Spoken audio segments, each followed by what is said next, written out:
Today is January 14th, 1996. We're interviewing Arthur Rubin. My name is Judith Ehrenfeld. We are in Cedarhurst, New York, in the United States of America, and the language is English. My name is Judith Ehrenfeld. I'm interviewing Arthur Rubin. Today is January 14th, 1996.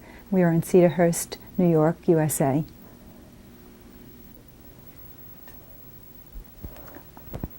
Good morning. Good morning. I would like you to say and spell your name, please. My name is Arthur Rubin. His first name is spelled A-R-T-H-U-R, and my last name is spelled R-U-B-I-N. Mm-hmm. Can you tell me when you were born?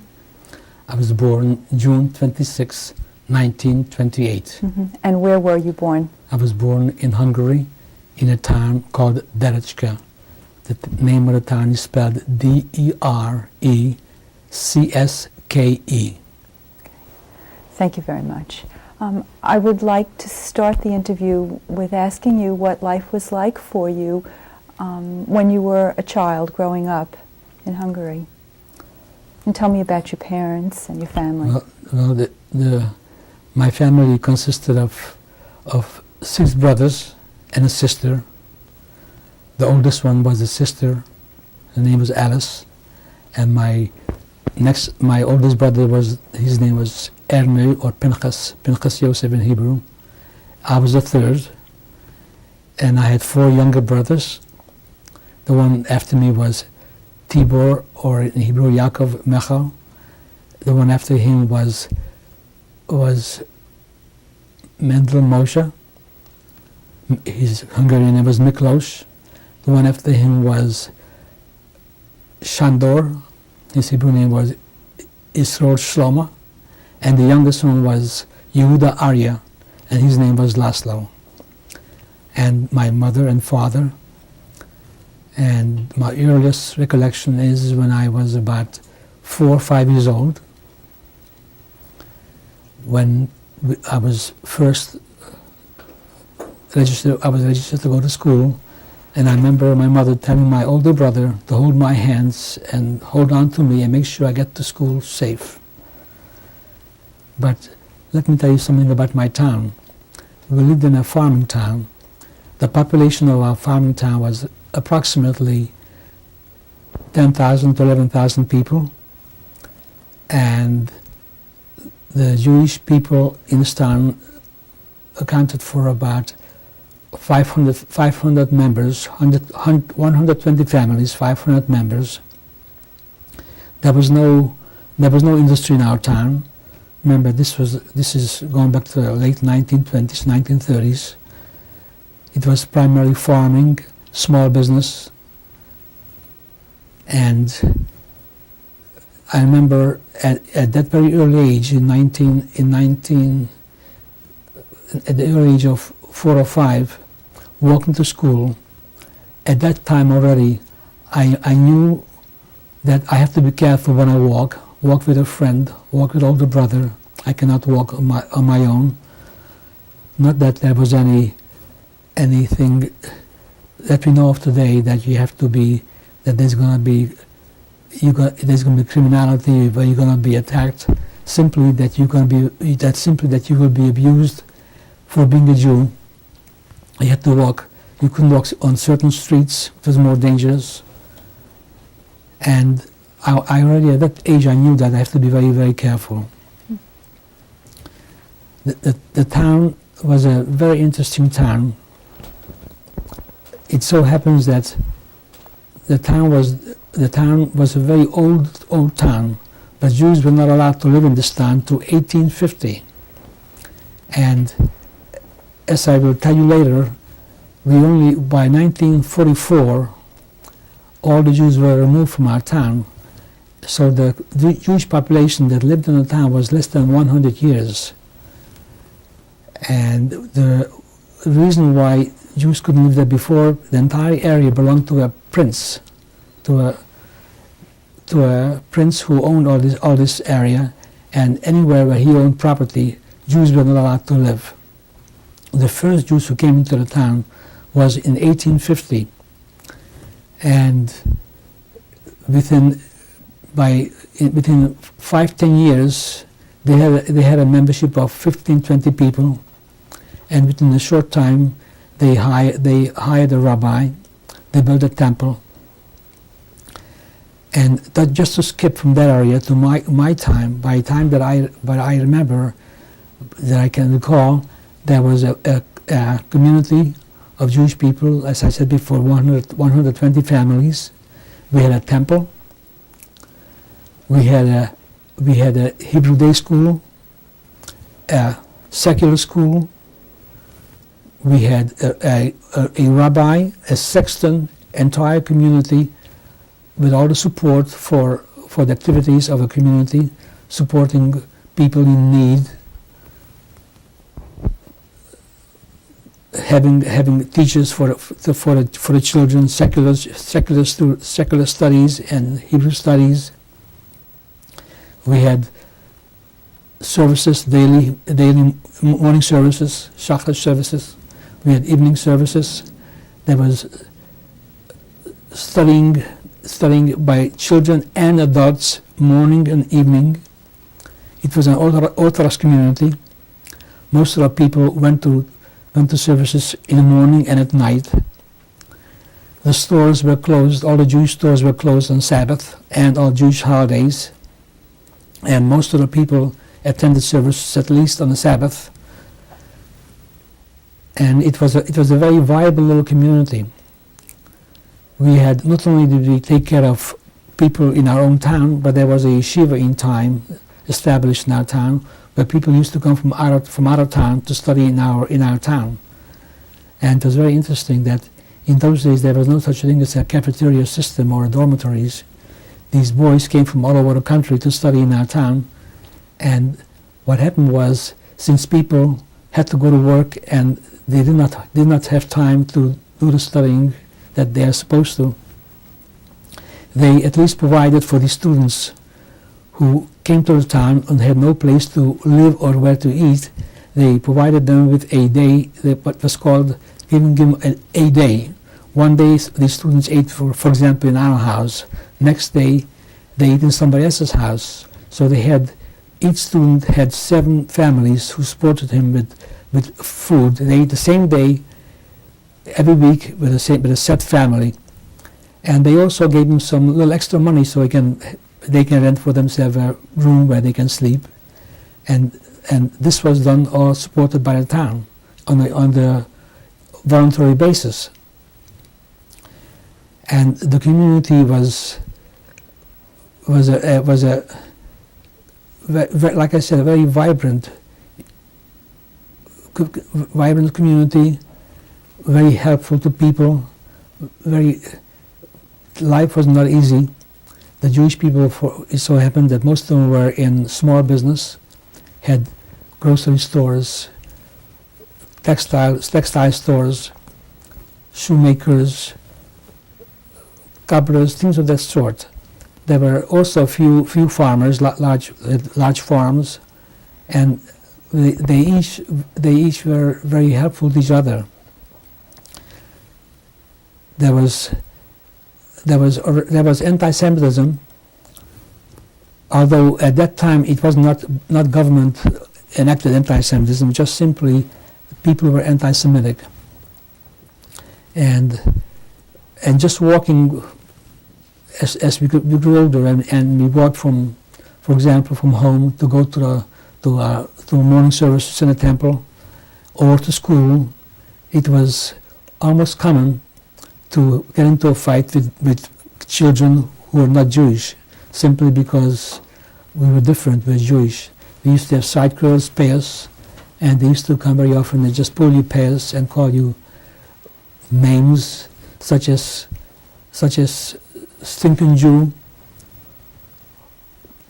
you killed Christ, things of that sort. And it was a daily struggle.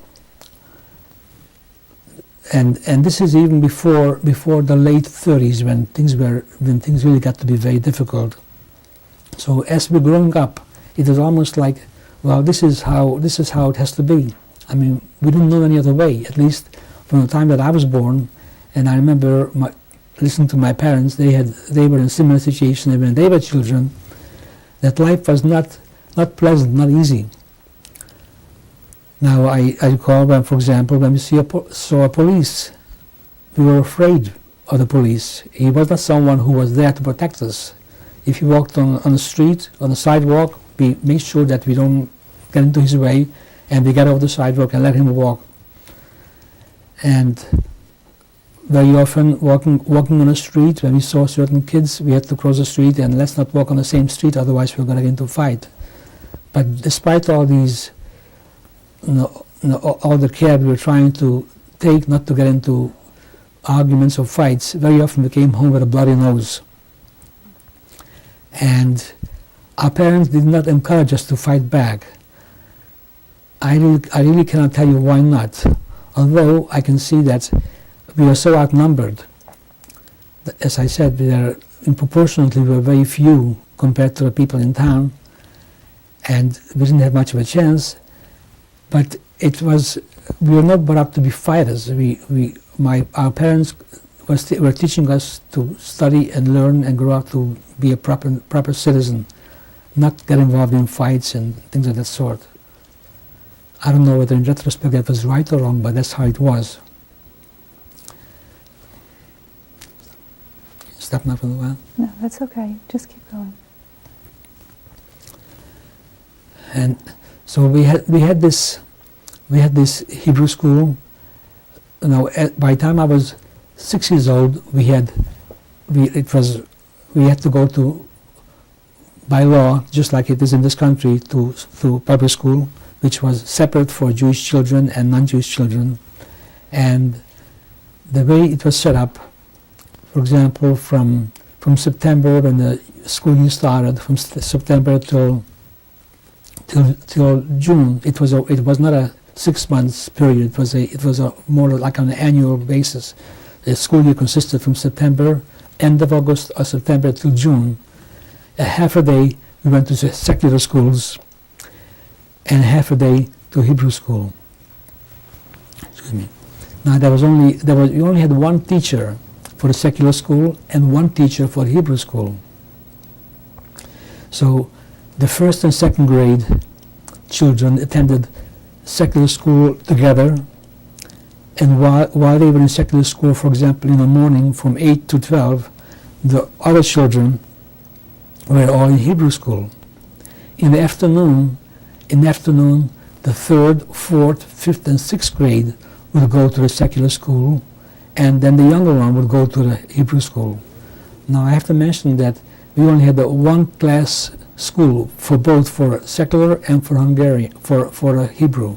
We had one teacher, and you can just imagine we had one classroom, and in this one classroom we had the third, fourth, fifth, and sixth grade, and this is how the teacher was teaching the four grades.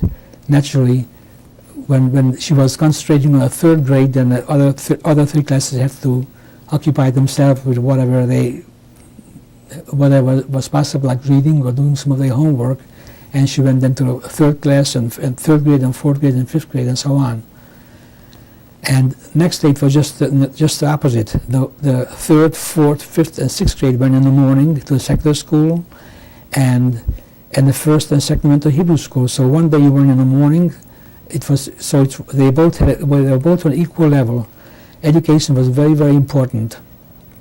I remember my father, at one time he was the what we call here the president of the community, and one of his responsibilities were to see what is happening in school, how are we studying, how are students progressing. And he used to walk into the class even though he was working, but he took off some time and knocked on the door, came to the class, and he just stood behind the teacher and just sat there for a few minutes just to see what is happening in the school, just to show interest and see that everything is done right. And the same thing was true in the Hebrew side. There was only one teacher, and he had to teach children from the age of 4 or 5 when they first started to read the alphabet, the aleph base, to the age of till they were 13, till they were bar mitzvah. And he also had a very difficult time to teach that many classes all in one room. and try to keep that many children occupied and be quiet. But he was very dedicated and he was successful. And looking back, I think they both did a marvelous job. They were both very dedicated people. The custom used to be that on Friday we had classes, Sunday, Monday, Tuesday, Wednesday, Thursday, Friday. Friday till 12 o'clock. 12 o'clock, our teacher used to walk over to the rabbi's house, which was in the same schoolyard. The schoolyard consisted of the two different schools, the Hebrew school, the secular school, the rabbi's building, and the yeshiva that we had later, in later years. They were all in the same courtyard. And our teacher used to walk over to the rabbi at 12 o'clock and ask him to come over to our class, to the Hebrew class, and give us like a little test. And we used to see him walk with the rabbi, and when the rabbi came to the door, he opened the door, we all stood up until they sat down, and our teacher told us to be seated. For that matter, that was also true at any time. When an adult walked into the class, we all had to stand up, and we were seated when the teacher told us to sit down. And the rabbi sat at the head of the table with those long tables, and students sat on both sides, and he would open the Chumash and give us a test, see what we have done for the week. It was really not a very vigorous test. It wasn't something that was where you were marked for your grades, just to show interest, to care. They cared what is happening in the school. This was the weekly procedure. My father particularly was constantly telling us that don't waste your time. You're young, this is your time for you to study, because when you will go older, you won't have the time, you won't have the inclination, and you have to prepare yourself. Now, I know in addition to having this test Friday from our rabbi, after we had dinner Friday night, my father would ask us to take out the books and see what we have done throughout the week. And even Saturday, when we went to Saturday afternoon, which I'll come to that later, what Saturday was like, he used to come to our school and see what we have done, what have we done throughout the week. And if we haven't done well, he used to, in a nice way, ask us, well, what have you done? I mean, the week has passed, you're a week older. How did you spend your time? Why didn't you pay more attention? In a nice way, he used to reprimand us, but we felt the pressure that we have to do better, we have to pay more attention. But this is the educational aspect of our life. But our life consisted, as we were a little older, 6, 7, 8 years old, we used to get up 6 in the morning and walk to the temple, the children, the boys. My father by that time was in the temple. He used to get up at 4 o'clock in the morning and he used to go to the temple and study from 4:15, 4:30 to the time that they were allowed to say the morning services, which depended upon the time of the year. In the winter time, naturally, it was more like he was studying till about 7:30. In the summertime, till about 6 o'clock in the morning, when morning services were allowed to take place. And this was his way of life. He used to study before services in the morning, and we also used to get up at 6 o'clock, and we also used to study.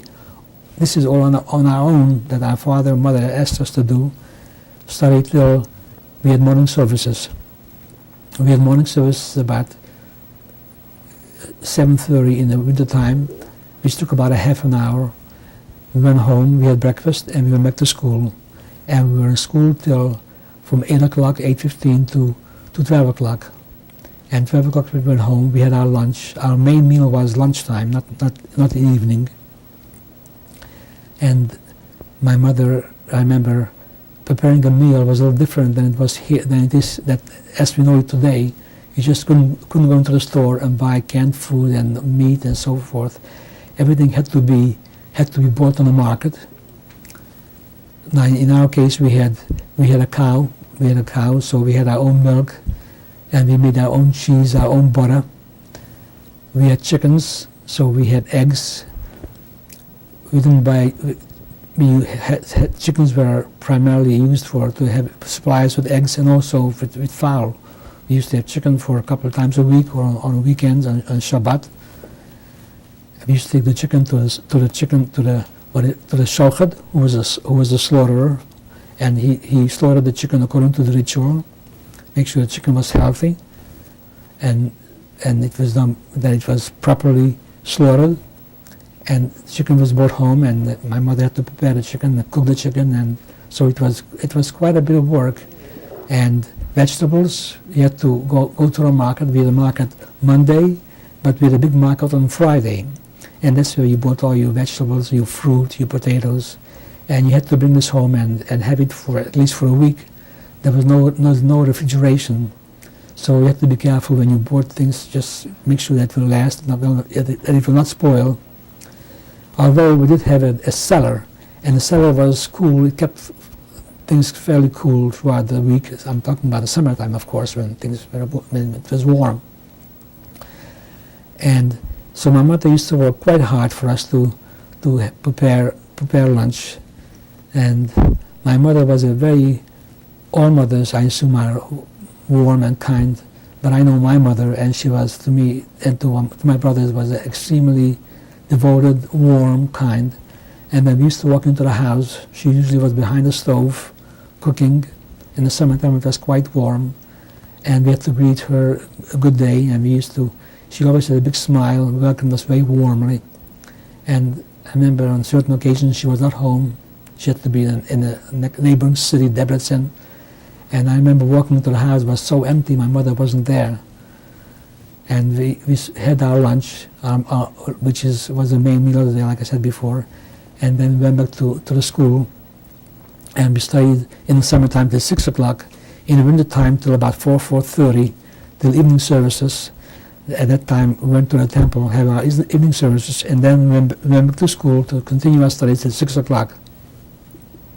And so we didn't have too much time for play. And of course there was no such thing as toys. I don't remember having a toy, but I didn't feel left out because we didn't know of toys. We used to make our own toys out of boxes of crates, and we used to have games, but we didn't have toys per se like we know of today. And I didn't miss anything. It wasn't a question that I grew up without toys. It was nothing unusual. We had even though things were difficult in our own little community, we had a happy life among children, among our own friends. And this is how life was at the beginning. Now later, as time went. May I ask you what your father did yes. in this community? Yeah, my father had a lumber business, but not in a sense, not lumber for construction. He had a lumber business for the purpose of fuel, because stoves were heated by fuel. By fuel I mean lumber or coal. So he sold lumber, wood, to heat the stoves or the ovens, and coal. And we had a big yard, a big front yard where the place was packed with lumber, wood for fuel, wood in big sections, or wood chopped into little pieces ready to be put into the stove. And I remember the wood and the coal used to come to our town on railroad trains, and when they used to arrive to our town, to Derescke, we had horses and wagons, and the horses and wagons used to deliver the wood and the coal to our town, to our house. And we had a big gate. The gate was open, and horses and wagons used to come in and buy this lumber and wood. We had a big. This was sold by weight. We had a big scale, and my father used to work there. My mother used to come out and help, and as we grew older, we used to help out, weighing the lumber and coal. We knew the prices, and my father was a very busy person. From after services, he was working all day outside, and at one time he was, as I mentioned before, he was the leader of the community. He was very much involved with what takes place in the community. For that matter, all the people are very much concerned about each other. The people making a living was not easy. There were people who at times needed money, and it was very common to go to another Jewish person and borrow money because they had no money. There was no collateral to go to the bank, although there was a bank in town, but I'm not aware of anybody going to the bank to get money. They usually went to somebody else, and money was always, in most cases when people came to borrow money from somebody else, whenever possible that was done, always without interest. And I don't know of any situation where the money was not repaid. It was always repaid, in most cases on time. It was just a handshake, and that's all it was. There was nothing written on paper that I gave you money and nothing of the sort, simply by word of mouth and a handshake. So people were very much concerned about each other. And it's interesting that within a very short time, I mentioned to you that the community didn't start till 1850, but by the time I was a young man in the 30s, there was a regular town, businesses, and for that matter, most of the stores were owned by the Jewish people. As you know, Jewish people could not own land, and they were forced into commerce, and they wound up being in commerce. In a way, that created a problem also. That was one of the arguments of the anti-Semites. They felt that anybody who doesn't work manually, if you don't work with your hands, then you're not a worker. You don't work. Business was not considered to be working, even though you had a store where you may have where you were in a store from 6 in the morning or 7 in the morning till 8 o'clock at night, but that was not considered real work, and there was this also created a tension and a cause for problem. Now my father was very often driving these horses and wagons to the train station to deliver these wood and coal, and they looked upon him as, well, he's different because he's working out in the cold, he's working with his hands.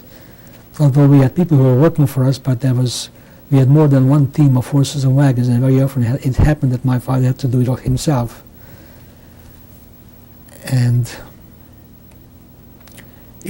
But as time has gone by 1937, 1938,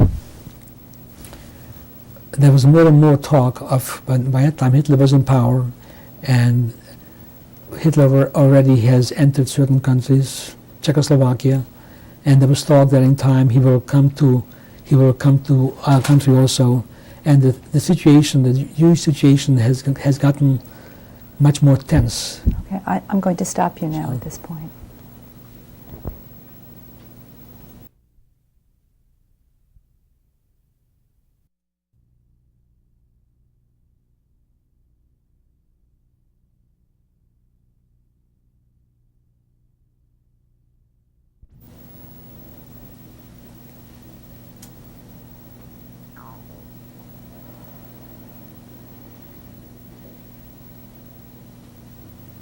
This is tape number 2. Today is January 14th, 1996. My name is Judith Ehrenfeld, and I'm interviewing Arthur Rubin.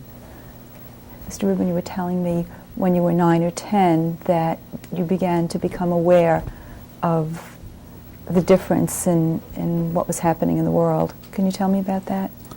Well, by that time, there were rumors coming around that Germany will eventually come to Hungary, and then we were threatened by our neighbors, by people, that by that time things will really change in our town. They will take away your property, and you won't be able to conduct business, and you're going to lose your house, and all kinds of things were said, and in time that did come about. Remember, certain laws were passed where Jewish people could not have not be in certain business. It wasn't like it is in this country. Anything that you have done, you have to have a license. Whatever you did, you have to have a license. And now a time came, may have been around 1939 or perhaps 1940, that my uncle, who lived in the same town, who was in the grain and the wool business, he bought grains, different grains, wheat, corn, and so on, and wool. There were a lot of sheep growers in our area. He lost his business to be in that business.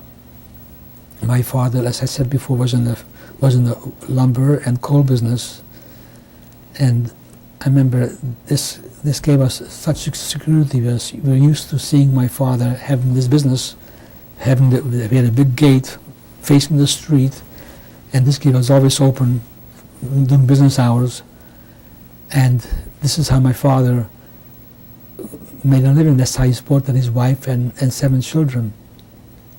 I remember coming home one day from school, and we happened to see this policeman yelling over to a friend of his, telling him that Rubin Lawyer, that is my father, lost his license to have the lumber business.